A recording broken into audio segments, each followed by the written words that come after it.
head to Sunday after the euphoria of last night, back to the bread and butter of the league. It could go one of two ways. The players could be completely flat after last night's heroics, or they could go in feeling like world beaters. Which one will it be? Yeah, you've described the scenario perfectly, but unfortunately I don't have an idea of what scenario we'll see. I might have described the scenario the same way, and quite frankly it'll be a surprise to me.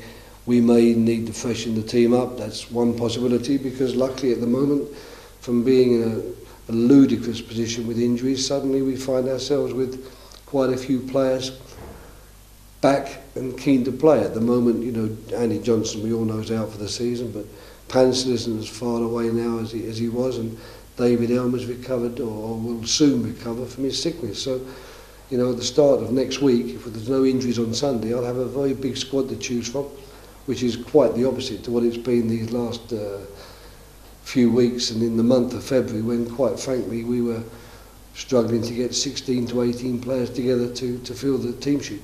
I don't expect you to ever say that we're not taking the league seriously, but you must look now and say, listen, we've got a really good chance in 2 cup competitions. We're not in any danger of getting relegated. We're sort of floating around 8th, 9th, 10th in the league. Let's target the cups. Yeah, I think I would lie, and I think people would know I was not lying, but sort of trying to be diplomatic if I said anything other than that. I mean, I don't think we will go down this year. I really don't. Whether we got enough points or whether we need a few more to be really safe, I'm pretty confident we'll do that. Mm-hmm. So there's no doubt that the 2 cup competitions now will take priority, in particular the game on Wednesday. But that might be a competition that come Thursday we don't have to worry about anymore, because it's by no means a given that we can go to Tottenham and win that game, just as I hope it's by no means a given that we go there chanceless. But then how do you get the players up for Premier League matches then? Well, I think that the Premier League in itself intrinsically gets players up for the game.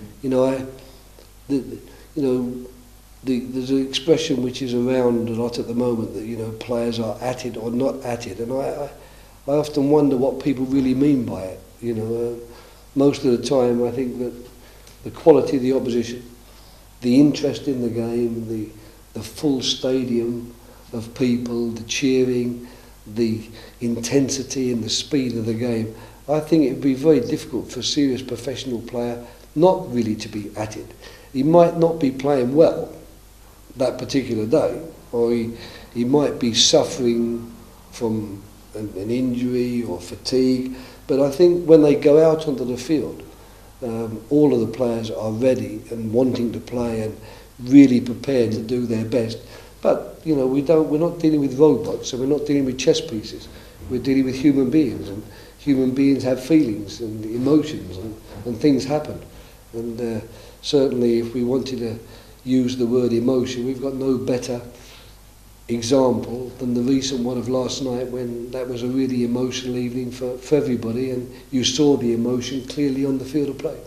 Manchester City have done the double over Chelsea this season. They came within minutes of getting a result against Manchester United. They've beaten Arsenal. Yet conversely, they've also struggled against quote-unquote the lesser teams in the league. Let's hope that continues. They're a funny old team, aren't they, Man City? Well, I don't know about that, but I mean, I haven't thought that much about who they've beaten and who they've lost to, but it's comforting to know that for us that maybe their results against the lesser teams are not so good. We think they've got a lot of good players, and we think they've obviously spent an awful lot of money to put a team together which is capable of winning the Premier League, just as Chelsea did a few years before them. And I'm certain they're going to be very disappointed if they don't get into the top 4, because the investment that they've made in the team compared with the investment of teams like ourselves and the wage bill of them that they have compared to ours, it should really be a no contest, but we don't think that will happen.